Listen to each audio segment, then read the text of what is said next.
Hi guys, welcome back to Riley's on the Road. We were in Thompson Springs, Utah for almost a week. Let's see what we did there. The drive to Utah was about 7 hours. Melina drove the trail car, and it was a pretty drive. The campground was in Thompson Springs, a town in between the two national parks with a total population of 100 people. The sunset was beautiful.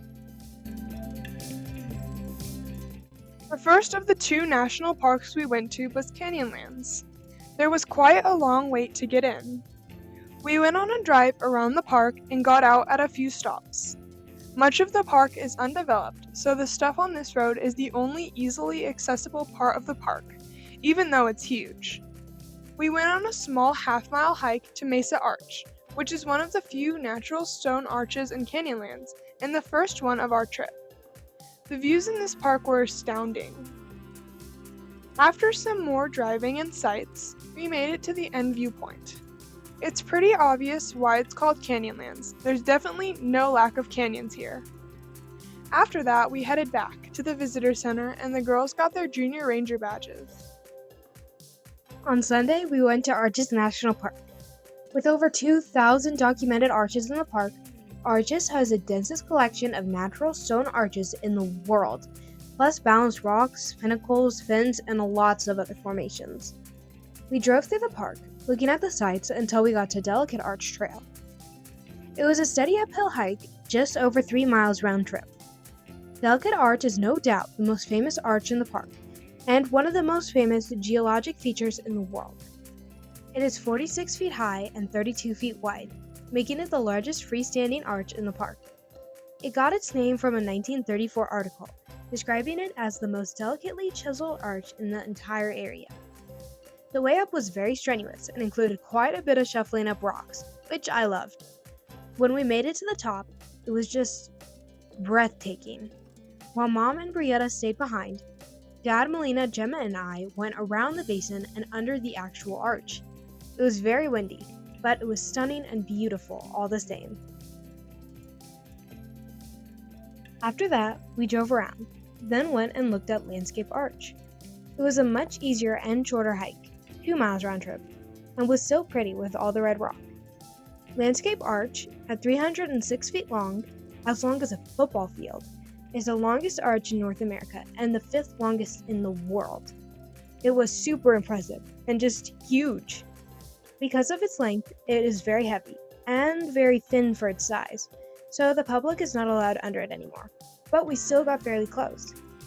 After admiring it for a minute, we went back, but stopped at the ranger station to get junior ranger badges before we left. Our Uncle Billy was driving through and stopped at our campground for the night. Before he left in the morning, we went to look at some petroglyphs nearby.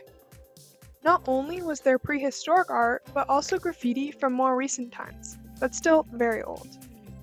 It was pretty cool. One evening, before a special hike, we checked out Dead Horse Point State Park. This is where the Colorado River does an almost 180-degree turn. The name comes from when some ranchers left their horses on top of the butte, using it as a natural corral. And while the horses couldn't escape, they also had no way to get to food or water, leaving the whole herd to die stranded. I've heard of this point before because it is often photographed, so it was cool to see it for ourselves. A little later, we went to Canyonlands for a full moon hike. The sunset and moon were so pretty on the way there. When we arrived, the ranger told us some facts about full moons, and even used Gemma as a volunteer to show how the Earth, in between the sun and the moon, causes the moon to have different phases. Then we started the trail to the White Rim Overlook, making a few stops to talk on the way. The moon is a beautiful and amazing thing, and it was great to be able to see it so vividly. We also got to see our moon shadows, which is always cool. When we got back, we even got to see a kangaroo mouse, which are not very often seen by visitors because they are nocturnal, but are so cute.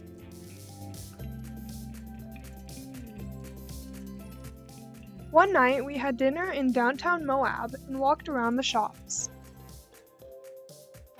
Gemma and I re-dyed our hair with temporary dye. Gemma did her whole head. We put the Las Vegas, Utah, Canyonlands, and Arches stickers on the back of the trailer. We stayed at a pretty bare-bones RV park in Thompson Springs. Owners were nice and the price was right, so we drove into Moab the days we went to the parks. Thompson Springs was also right off I-70, which made for easy traveling. The week was all about exploring the national parks, so a lot less spending than some stops. The rock formations were so cool. See you next week on Riley's on the Road. Bye!